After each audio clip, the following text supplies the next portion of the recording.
Então, Paulo, o presidente Bolsonaro ele já tinha tido um abalo no apoio dele nas capitais, né? E agora ele está arriscado a ter esse apoio que é muito forte nas redes sociais também abalado. E por quê?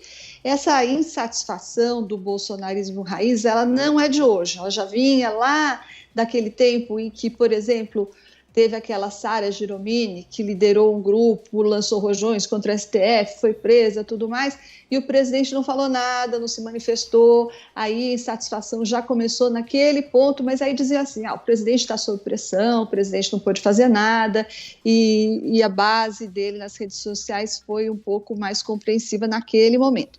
Só que, nesses últimos dias, a situação mudou e para o presidente Bolsonaro mudou para pior.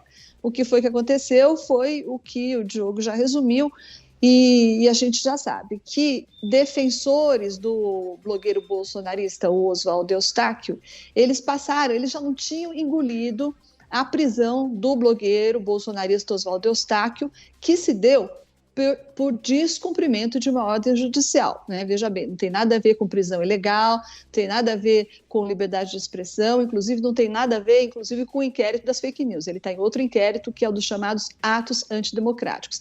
A prisão dele não teve nada de ilegal e se deu por descumprimento de uma ordem judicial. Era para ele estar em prisão domiciliar e ele violou a prisão domiciliar, e se eu faço isso, você faz isso, nós também, Paulo, seremos presos, porque assim determina a justiça, e assim foi feito com o blogueiro bolsonarista Oswaldo Eustáquio. Mas outros blogueiros bolsonaristas e apoiadores do presidente ficaram cobrando manifestações de solidariedade do clã Bolsonaro, até porque o Oswaldo Eustáquio sofreu um acidente na prisão e foi levado para o hospital.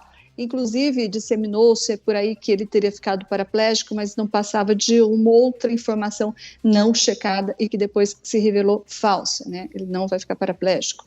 Mas por causa dessa suspeita, dessa possibilidade, acirrou-se ainda mais a cobrança em relação ao presidente e ao Carlos Bolsonaro, por exemplo, principalmente, né, que era lá o comandante do bolsonarismo nas redes sociais, queriam que ele se manifestasse em solidariedade ao blogueiro bolsonarista, o que não aconteceu.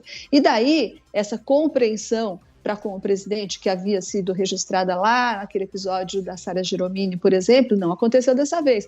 Passaram a dizer, inclusive, que o presidente estava se valendo disso para os seus próprios interesses, estava ficando calado para defender seus próprios interesses e de seus filhos junto ao Supremo Tribunal Federal.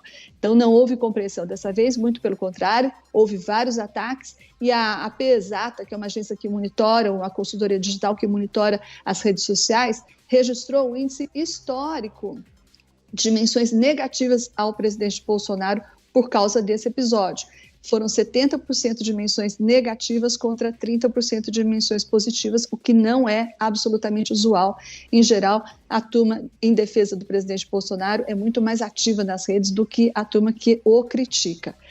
O que acontece a partir daí? O Planalto, falei com gente lá que teme uma debandada, porque antes o que eles diziam era: não, a turma do bolsonarismo raiz, ela pode ficar um pouco chateada com a gente, etc., mas o fato é que eles não têm outro candidato, eles não têm para onde correr.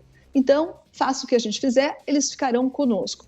No entanto, esses mesmos assessores do Planalto agora temem que, sim, haja uma debandada desses bolsonaristas raiz em direção a um outro nome, que ainda não existe, mas que pode vir a crescer. E que mesmo que não ameace eleitoralmente o presidente, porque nunca haverá um nome que surja de hoje para amanhã e ameace o presidente, mesmo assim o risco é que a direita rache e isso abale ou diminua os eleitores do presidente Bolsonaro em 2022. E daí qual que é a estratégia deles? Uma delas passa por batalhar para que no ano que vem o governo consiga emplacar no legislativo votações de pautas de costumes, que seria um jeito de unificar essa base que está plenamente rachada agora. Então, podemos esperar, Paulo, para o ano que vem, um trabalho grande do governo para colocar lá em votação histórias de limitação, de aumento do uso de armas, facilitação no uso de armas, né?